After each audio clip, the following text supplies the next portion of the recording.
Hi, Pejman. How you doing? Oh, how are you? Good to see you. So, how have you been?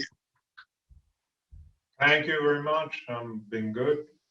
Fantastic. Fine. Okay, so I'm glad I'm having you here again on Borna Kazerani show, season 2. So, tell me what you're gonna play, what you're gonna do today. Thanks for having me. I'm gonna play an improvisation, a rhythmic improvisation in Abuata, which is one of the smaller systems of Iranian music. Okay, is it like a kind of traditional? Am I right? What? Is that traditional? Yes. Iranian classical music. Classical. All right. So whenever you're ready, please. Of course.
Nice to see you again. Hello.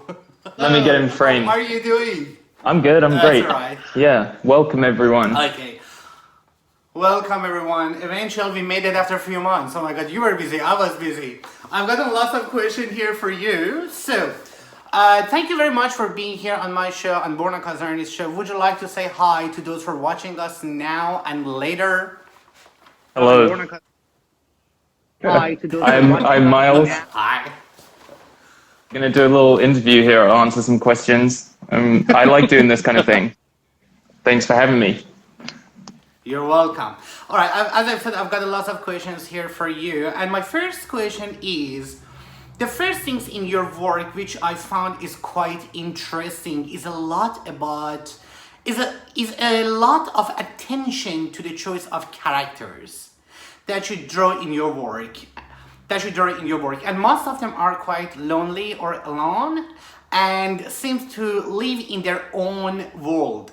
We usually see less than two or three characters in each drawing. Tell me about that. Yeah, it's almost always an individual subject or about the relationship between two subjects.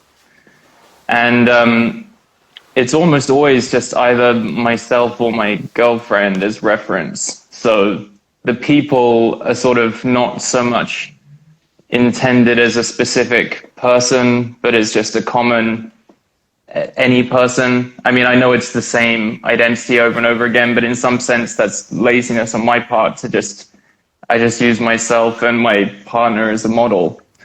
But yeah, no, I'd say the sort of focus of any image is often about I guess some psychological symbolism about more about their state of mind in a certain moment than about a specific literal story. And for whatever reason, I'm just drawn to making images and telling stories that are about I guess like more existential themes, what it means to be a person in reality, or I mean, like I really love making images that are about the dynamics of relationships between people as well. So I've often wondered about creating something with more than, with like a whole cast of characters or some whole story, but I don't at the moment, I don't have some bigger story I want to tell that involves a larger, that involves having more subjects. Yeah, maybe one day. It's something I often want to do it as a challenge to myself creatively, but I have anything I want to say with that format just at the moment, or it never comes up when I'm sketching. Yeah.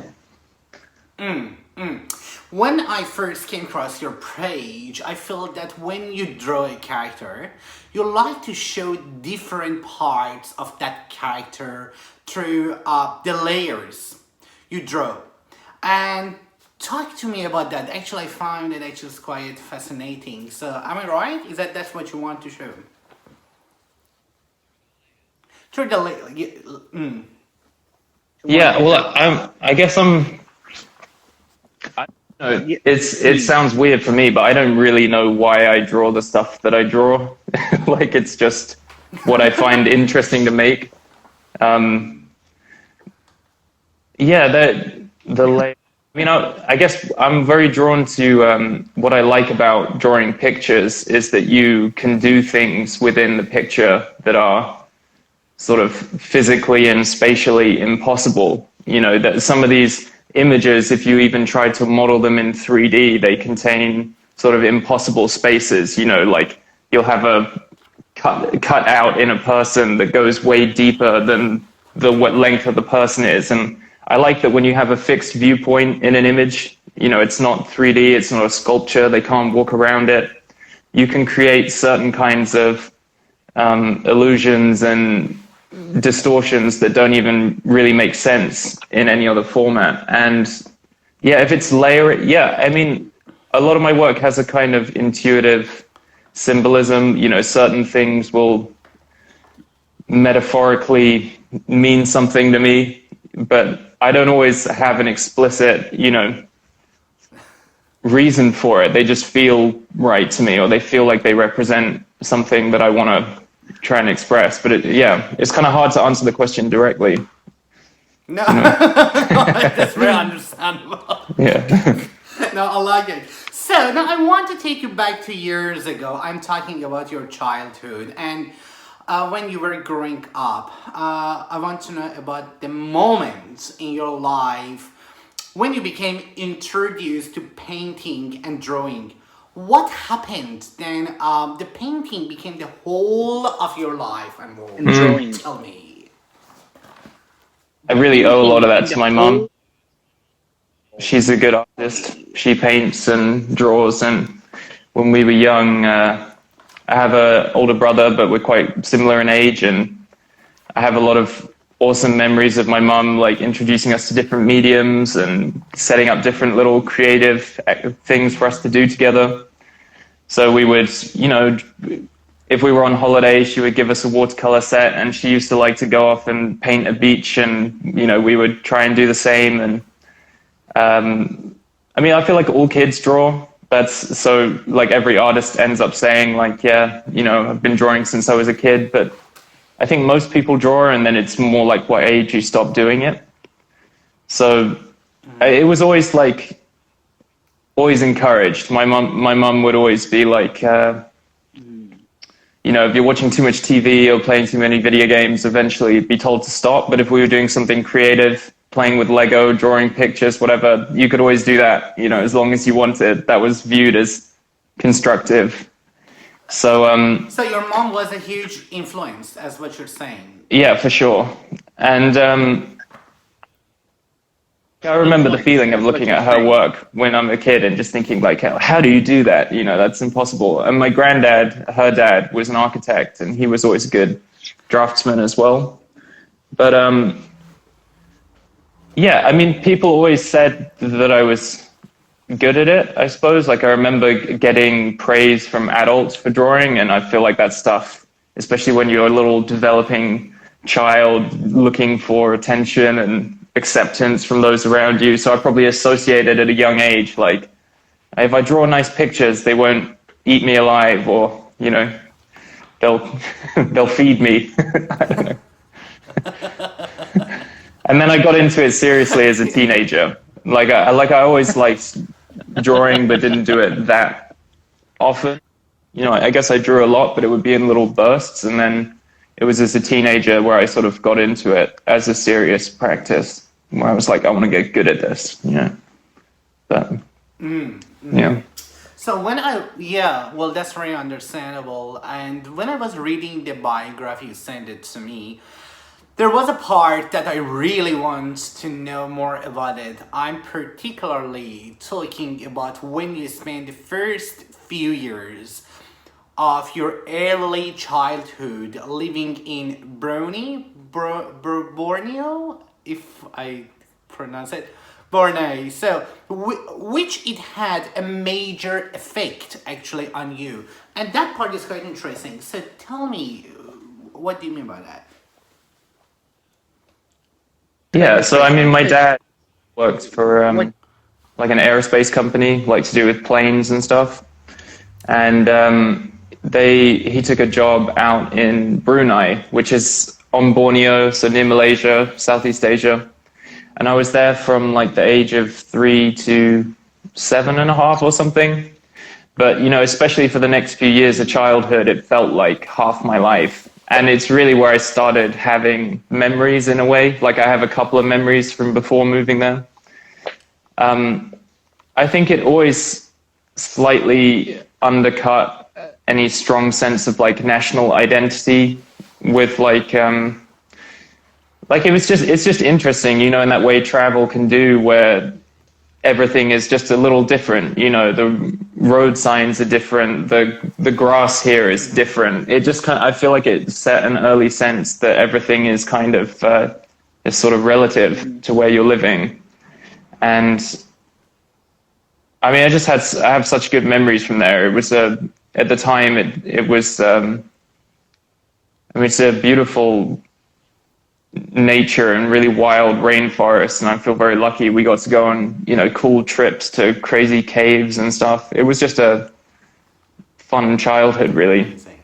But I feel like those are really formative years, and it probably, like, I remember coming home and not like just hating moving back to England. I was like, why is it so grey? But I like it all now. It's all fun. I had a good time in England as well. And I still have this weird, slightly, like, everyone, when I'm living in Sweden, everyone thinks I'm Australian, because all my teachers in Brunei were, they were all Australian and New Zealand and Chinese. And I think, like, Australian New Zealand accent rubbed off on me, and then I went back to having an English accent, and now that I've lived here for a few years, where everyone speaks with this like Americanized Swedish accent, the weird accent alchemy has put me back to, I just feel like my accent is weird. It's a bit of a weird blend.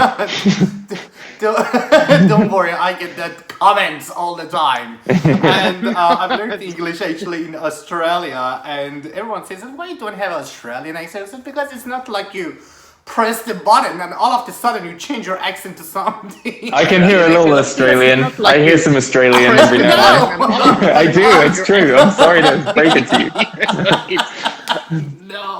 No, tomorrow the Australian gonna say, yeah, you should be proud of. Well, I'm proud of my accent is very mixed, and sometimes very American, sometimes it's Australian, sometimes I don't know. It's very American.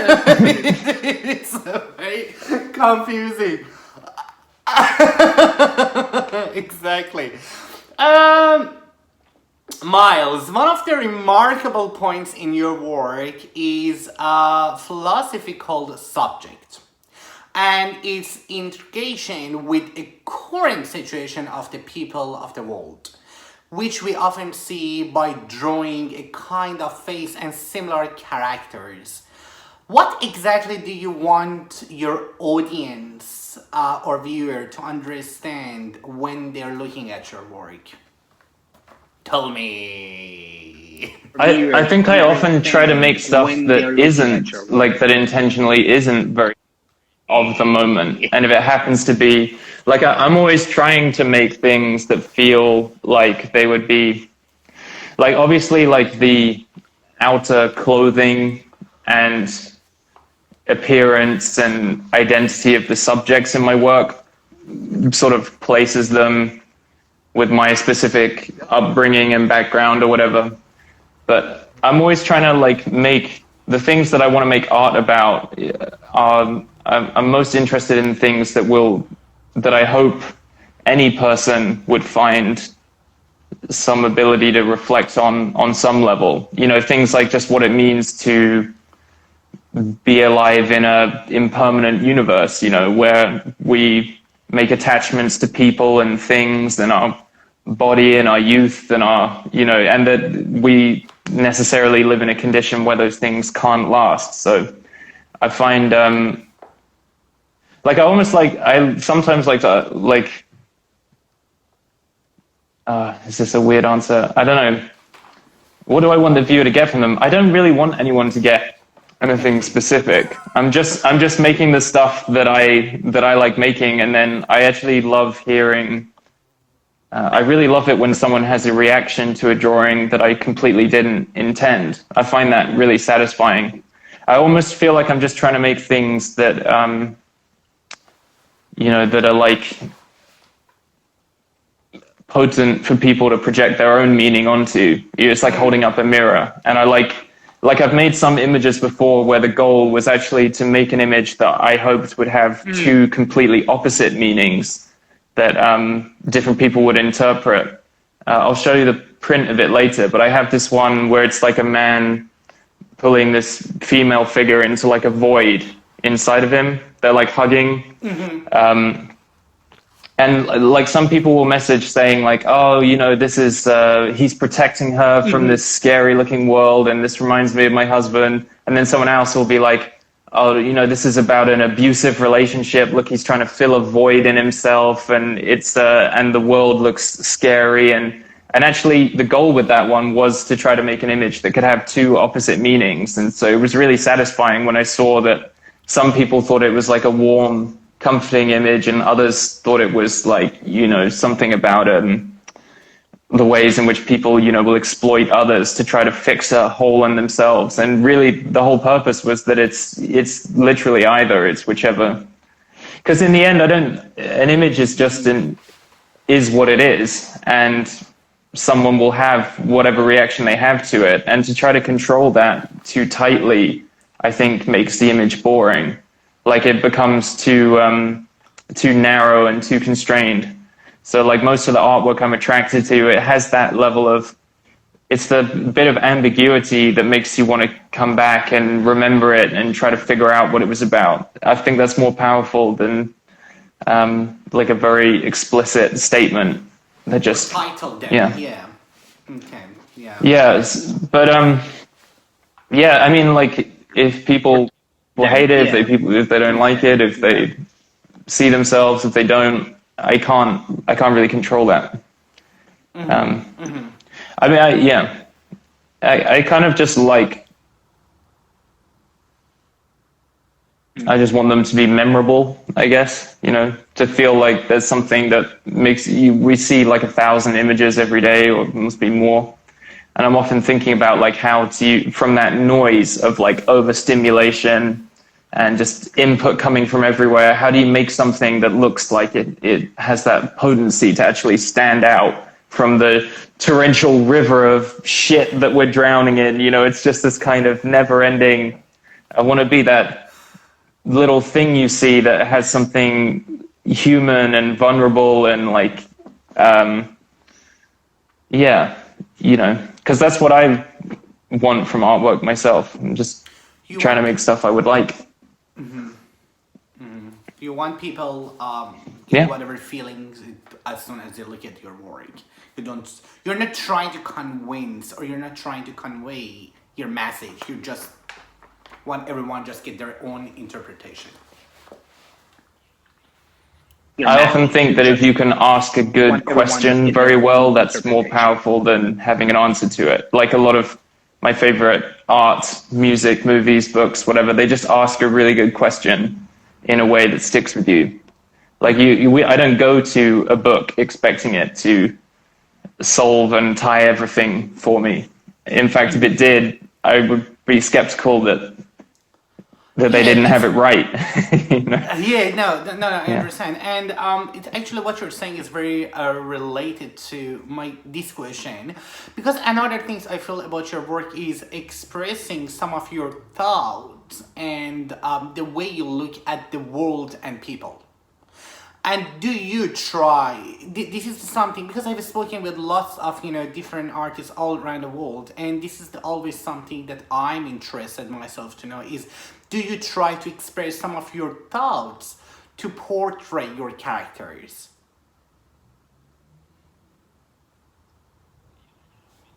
Because...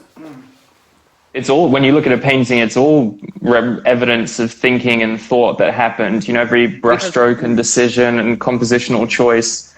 I mean, another way to put it is with every painting you look at, just imagine different elements of it and what if they had been different, and it's a different statement. So it's all a form of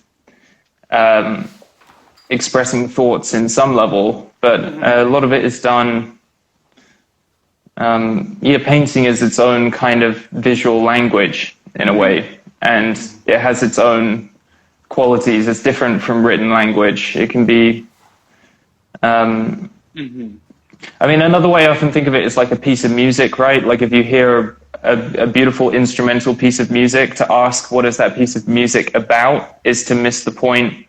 It's like, just listen, you know, and what do you get from it? What do you feel? What do you hear? And I feel the same way about painting, really. You know, even when I come up with a good story about what my artwork is about, it's just a story. The artwork is the actual piece of artwork, and I never want something that needs me to explain it to be good. Does that make sense? It does. Like, I feel like it should stand on its own. Yeah. It does. These are really challenging questions. I appreciate it, but they're hard. I'm having to like think. So, well, there you go. It's good. I like it. Okay, good. That's good. Now I want to change the atmosphere as we made the agreement. I want you to grab your camera, take us with you. There is an option, actually you can click on it and you can just reverse it, we practiced before. Yeah. And just take us with you. Do whatever you want. Show us whatever you like. I'm going to do a little studio tour. No problem. Welcome to the Cardboard King. This is an absolute mess. Because I had to order a bunch of these really heavy tubes custom for a commission. I had to order like 400 and I only needed 100, but you can stand on these guys. Oh my god. So this is some real protection. But okay, here are my paintings. We have, this thing is like 2.2 by 1.8 meters, which in American freedom units is like 6'5" or something. I have no idea. It's big. And then I have some of my, this was a commission for the band Tool for a tour poster. Wow. I have, this is another favorite.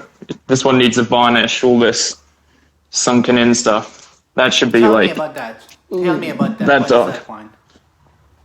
Well, this was, I had a whole page in my sketchbook where I was playing with, compositionally just odd one out is something that people are drawn to, right? You know, you have lots of things going this way, one going this way. It's just a simple contrast trick. But I was playing with like these pages where I had lots of different, clones of the same subject. And I was trying, I had one that was just tons of people facing one way and one facing the other. And it slowly evolved into this kind of, there's something about like floods symbolically to me. It's a kind of apocalyptic or crisis type theme.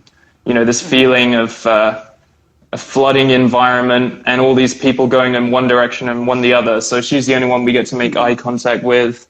There's kind of an expression of fear, I guess. But yeah, I suppose, yeah, I mean, it's about this. But I would say I like that it's the same person. Like I felt like if I had one person coming one way, I had a whole crowd of other people who look like different people, then it becomes a kind of narcissistic statement of like, I think so independently, everyone else has it wrong. I'm so scared because I'm the only one who sees the world how it is. And I didn't want it to be that, where it was this kind of phony judgment of other people. So I thought there was something more interesting about it all being the same person. Like, is this some, I started having weird symbols of like multiverse ideas of the same person making the same mistake in a million different lifetimes. And this is the one lifetime in which they tried breaking a pattern or a habit or, but these, like I said, these are all just stories we can tell about the picture. It's really is truly open to interpretation.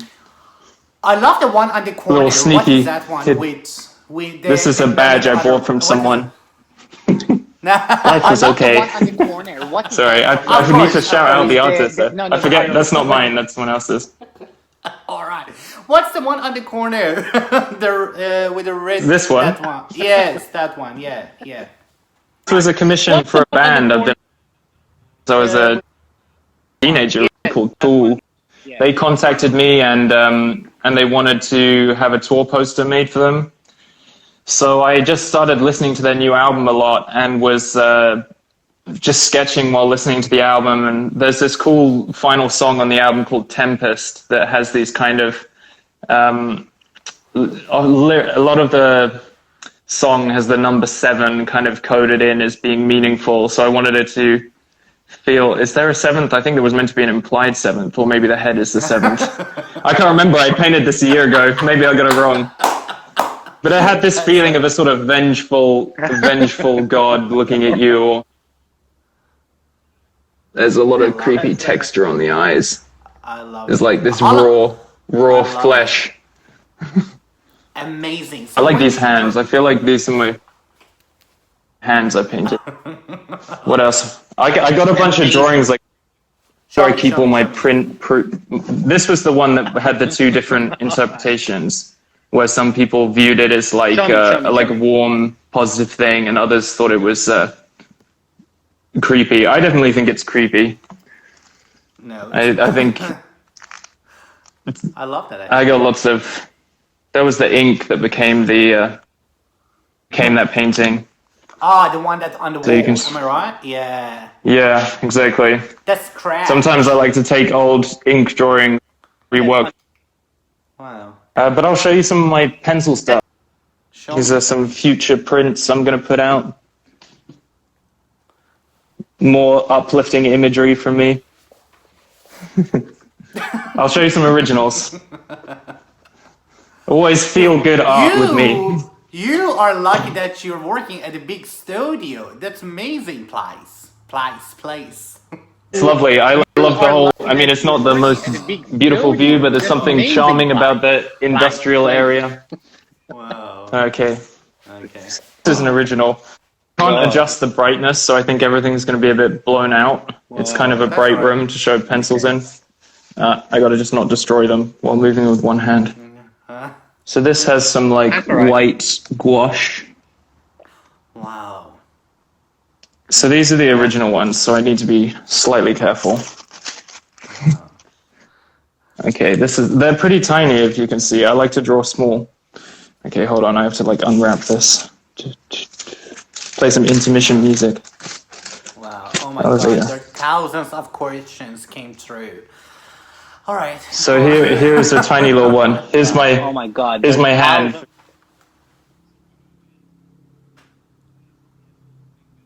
Wow. Little ripples and textures, and I love drawing water effects like this. Like doing figuring out when I'm drawing something like this, you have to think about, okay, there's the echoes of older ripples that are fading out, and then there's like, newer ones that override, or tiny ones that are fresh, so the grooves are super deep.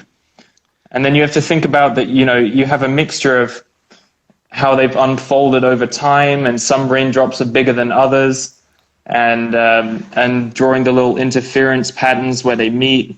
I mean, stuff like this just takes forever, but when I work on a drawing like this, I'll be working on this for like a month and a half, and one day I might just sit down and I'll just see one hand, and I'll spend 4 hours trying to make a hand nice and working a bit on the reflections, and then just, doing that little bit, that gives you that burst of satisfaction and motivation to come back the next day. And so I really think of these as being like 20, 30 little drawings all stuck together. You can see there's just something that I can't really ever get across on Instagram, like the actual level of detail. Yeah. Well, just even when you scan them, there's just something you have to see originals in person to really get it. There's the values are better than you can get them to look, and there's something always cool about knowing like, okay, this is the actual object that was made. So this one was fun. Melancholia. This is one of your famous and popular of your work, am I right? Yeah, I love this. I love this. Yeah, well, I mean, this one was just one of those things that happened. I have no idea where this came from. I was just sat around one night with some friends, got a piece of paper, and I just had a friend around. We were drinking a beer, and I was just like doodling. And I can show you some of my thumbnails, because my thumbnails are so crappy looking. Like, I don't draw good when I'm trying to generate ideas, because trying to draw good really holds you back from being creative. So my sketchbooks are filled with anatomy stuff, notes I take, but yeah, thumbnailing will be stuff like this. Like, I just do pages and pages of. What's a Well, people, it's named after historically, because you would do little plans in a thumbnail. I think the term comes from animation or something. But they're really rough, small drawings that help you to plan the composition.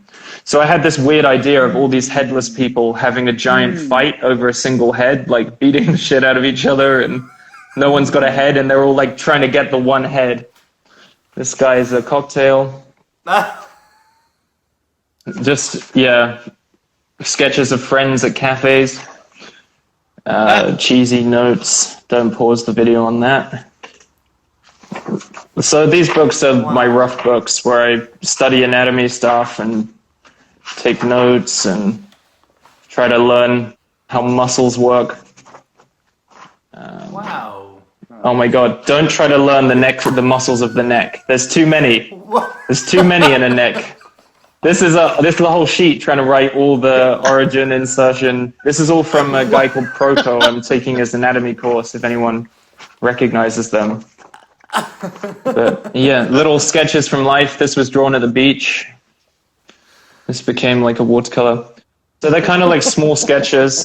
I have a book actually that would be interesting because it has the thumbnails to some of the paintings we looked at earlier. Cover. Show me the cover. Show me the cover. What's that one? It's a nice creepy sticker. I love it. Like an idiot. Like whenever I get stickers made. I got all my little pins, I got all my little stickers. You gotta have the extra minute. I like that actually. That's fun.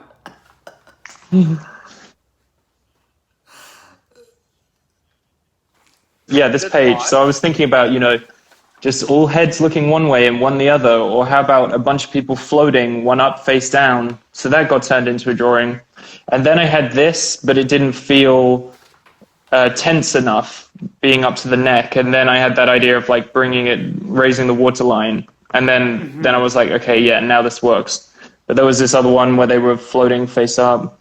And then I'll experiment, like what if the camera was lower, and how should the hair look, and how should the face look? And so you just have to like I think every drawing on this page became a drawing. I drew that one in ink. That was a mushroom guy meditating, pulling off. I haven't made that one yet. Sometimes I draw frogs because they're great. This became a drawing. That's the like awkward hug. Okay. Yeah. Yeah, don't look after my work well enough, but so it's kind of fun seeing looser sketchbooks, and wow. This one kind of became a thing, but she ended up covered in butterflies. This one was a weird idea. Someone sliced like sushi and each slice is rotating, but it looked really funny because the butt's on the front, like the butt becomes on the front. It just looks silly. I never made it. This is a new kind of piercing that everyone should get. It looks very painful. Why? Well, you just got to get these ideas. You got to get these ideas out, man. Like you got this one. Some of this stuff I don't even know what's going on. Yeah, little faces exploding. What about this one? Woohoo! So, I mean, the thing is, if you draw a lot of ideas, you get a lot of misses. This is someone cursed that everything turns at 45-degree angles, like her fingers are like, rip, rip, rip, rip. It seemed too mean. This was like being spooned by someone who becomes a hole. It didn't quite work.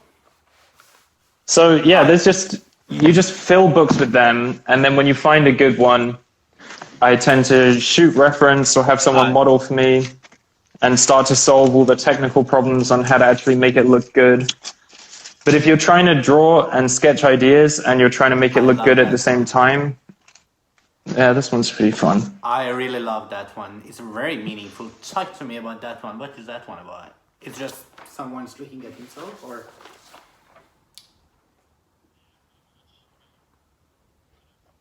Sometimes I like images that are almost like a bad pun, but done well. It's like self-reflection, ha ha ha. But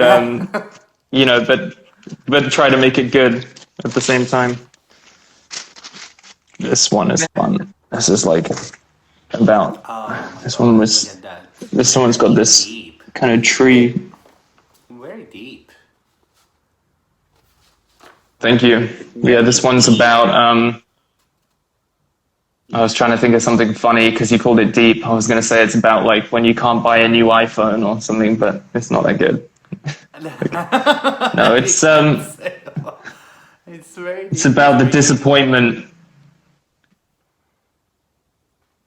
Thank you. Yeah, I mean they do have a lot of meaning to me. It's almost like in my head on my own.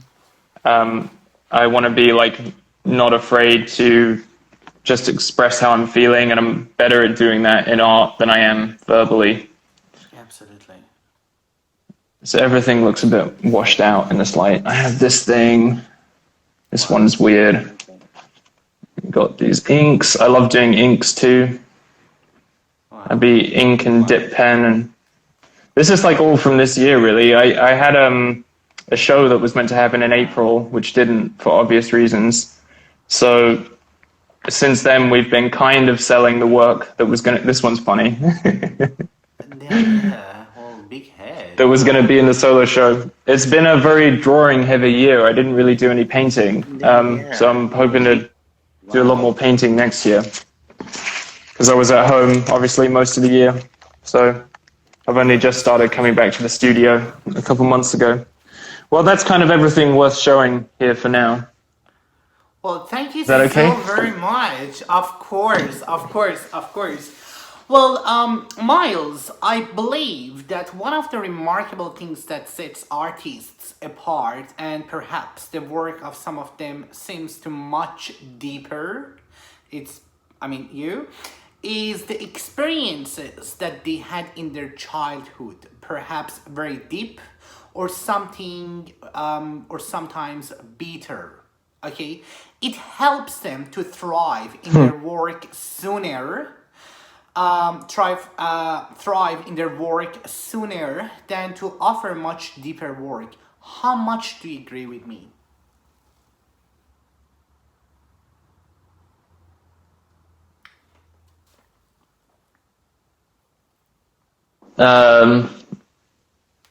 Yeah, like somewhat. I mean, I don't know. It's hard to say. Like, I've only ever been me. I don't know what's normal. I mean, I feel like it is very individual. I don't feel like I had. I feel like I've always just been. I was always kind of a weird kid in hindsight. When I look at like as long as I remember being interested in like sitting around at night thinking about what it would mean to be dead, or why I couldn't remember back in time beyond a certain point. Like, I think it's weirder that kids, that we're so psychologically healthy. Like, don't you ever just want to talk to a kid and just be like, you couldn't talk 6 months ago, isn't that weird? Like, do you remember what that was like? Having ideas and not being able to express them. But you would just, make them uncomfortable, and I don't think they would be able to answer it. But I do remember always sitting around and having a somewhat existential bent to my interests. So I've always been interested in things like mathematics and physics were my favorite subjects, or we will get there. I like doing philosophy stuff. But I like anything that was about trying to understand the world, And yeah. For sure, it affects some people. Yeah, I mean, in that I think when you make your work, ultimately it's self-expression. It expresses the thing you have to say. Your unique style is determined by who you are, which is determined by your genes, where you come from, your childhood experiences, the just sheer chaos of the world and where you were born and what happened to everything that makes your brain into the unique, particular, strange object it is. So, like, definitely childhood plays a role, but I wouldn't know how to say how significant it is, or I'm sure for some artists it's things that happened later in life that became instrumental. But then you could argue, like, well, that you only reacted to that thing because of the kind of childhood you had that made you sensitive in the way you were, so, like, who knows? I think it's all an expression of everything, Yeah. Like, you are who you are because of the way the entire universe unfolded. So, Yes. if some... Can you put the camera a little bit up? I want to see your head. Yes. Yeah, that's it. Oh, much better, much better. There we go. Okay, yes, much better. Perfect. Before drawing, do you usually know exactly what you're going to draw or not? Or you have an idea in mind and you will come to the final result over the time and while, like, you're drawing or working on something? So it really does depend. There have been some ideas where I've almost just been sat around and you just, for whatever reason, you're walking somewhere, you're in the shower, blah, blah, blah, like, just boom, an idea. But that's honestly so rare. And most of the time I just sit down and I just I just kind of sketch without any particular, like there are just times in my life where I can feel, I almost get this weird sense that like, things are bubbling around, I'm learning things and new connections are being made. And there's that feeling of like that strong desire to do the work of making something cool is like coming up. But, no, I'm really bad at visualizing stuff in my head. Like I can't really see an image before I make it, which is why making it is so fun. I have to discover it by making it. You know, I can't just kind of picture what it's going to look like. So yeah, no, much more sitting down, sometimes with no ideas in my head, and just pretend, like what would I do if I did have an idea? I guess I would put the pen to the paper and just kind of see what happens. And yeah, the more regularly you do that, the more ideas you get, for sure. That's yeah. The main reason, before I've told you, so the main reason I wanted to have you in my show is the power of your drawing with a pencil. And now I've got a question. My question, do you think you're a successful painter in the field of oil painting, or you prefer drawing with, like painting with a pencil? I haven't seen Yeah, I mean, I have some, got like 8 paintings that I would even want to like associate with my current like body of work, but I do like them. But I think I'm definitely I feel better in pencil than I do in any other medium. But I really enjoy the process of oil paint and the result and everything about it. So I'm sort of like determined to try and get to a similar level of mastery with oil painting. But yeah, because in some ways, like the abstract stuff behind it, your sense of design and composition and light and value, you know, they're all the same. There's obviously the added thing of color, but to really like make a painting that like painters will appreciate, there are certain like subtle technical mastery that you start to recognize as really good oil painting, like really clever use of the medium. And I don't feel like every now and then in one of my paintings, I'll do like a little passage of it where I'm like really proud at technically, but I like how they look. I just should do more of it. You know, I'm kind of planning on doing one next. I have an old drawing I'm going to paint up that I'm excited for. That's what I was thinking. That's what I was wondering, because whatever I've seen through your profile is much like, it's like more about like pencil and drawing with that. So, and as you were talking earlier, so I know you're very into philosophy, mathematics, and physics, and they're all quite obvious in your work. So when I look at your work, in addition to saying these 3 things, I also get from your work that you challenge your audience, and you have lots of questions that you like to ask from your audience. Am I right? I would feel like I have to correct and say that I'm like a fan of mathematics and physics and philosophy, but to say that I do them would be to vastly overstate any of my knowledge, or like, you know, it's like I'm the kind of person who likes to just like listen to audiobooks on the topics and I'm really interested in them, but like I would have nothing to add to any of those, like, you know, far from having a deep knowledge. I wouldn't want to give this impression that I sit around like solving complex equations for fun. It's more like I enjoy watching number file videos on YouTube, and I used to like the subject in school, but it's been a long time since I was doing it. But I think that to me the common thread, I mean, I like studying different religious ideas. I like studying philosophical traditions, and I just like the different weird memes and human attempts to make sense of reality, you know, to try to form a coherent story of something that I think maybe ultimately can't be put into words anyway. You know, the sort of, we're all grappling with the fact that something exists rather than nothing. And like, why should that be so? Like, why should any of us be here, you know? And I think it's odd how much it's kind of a miracle how good human beings are at ignoring that question, or I think it would be quite hard for society to function normally.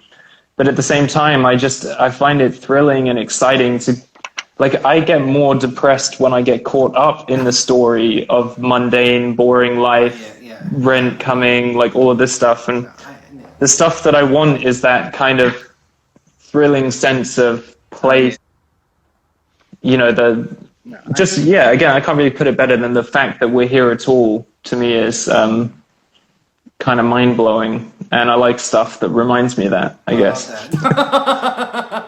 I love that, yeah. It's really obvious from your work, so I want to see that actually what you really want to get. Yeah. So, of course, when you started your work as a professional painter, many people probably couldn't relate to your work because of the philosophy theme that you're expressing. But what I'm sure about you is you don't care much about their reactions and their negative comments. I believe you believing in yourself and what you do. The reason that I'm telling you this because there are many people in the world who they easily change their path just because they want to satisfy others. Tell me about that. I'm sure you've experienced that kind of challenging. I feel like I'm lucky. Most people are very nice online. I'm much more sensitive than I think people presume. Like, that kind of stuff bugs me more than I wish it did. You know, I'd like to feel more self-validating, but at the same time, yeah, I'm kind of stubborn, and I don't think I would change what I'm doing. I mean, I think as an artist, like, you can't aim to please an audience because the whole point is that the whole point in being an artist is you're meant to be showing people what you think what they want to see that they don't know they want to see. You know, if you think your job is to just kind of like, tell me what you guys want to see and I'll paint it, it's never going to work. It doesn't work like that. That's not what the job is. Like, somehow, it's such a lame. But there's that Henry Ford quote where he's like, if I'd asked people what they want, they would have said faster horses, when he was talking about designing a car. And I do feel like it's a pretty good, it kind of sums up the point, which is like, your goal is to try to make something that people didn't know they were missing. And that's how I feel when I hear a new musician that I get into. It's this sense of like, oh, this is like so obvious and yet it sounds really fresh. That's like so exciting when you didn't even know how much you wanted to hear this kind of music. But I try. Well, I don't mind if people just don't like my taste or if the stuff just isn't for them. I think the only stuff that like bugs me is if I feel like there's a misunderstanding. Like if someone thinks something's like there's just so many pictures that have been made that I think it's impossible to make something that doesn't feel close to something that already exists, you know, and I think for some reason it still bugs me when people think something is influenced by something that it's not. And sometimes the times when it's annoyed me the most are when I look up the thing and it is really similar. And I find myself in a position where I'm like, well, I would never believe me if I wasn't me. Like, I know that I sort of, had some idea on my own. And then you look and you're like, that's so close that I would just never believe me. I would presume it was a ripoff. And I guess stuff like that annoys me. But ultimately it's like, whatever. Like if I feel like... Yeah, no, that's... Yeah.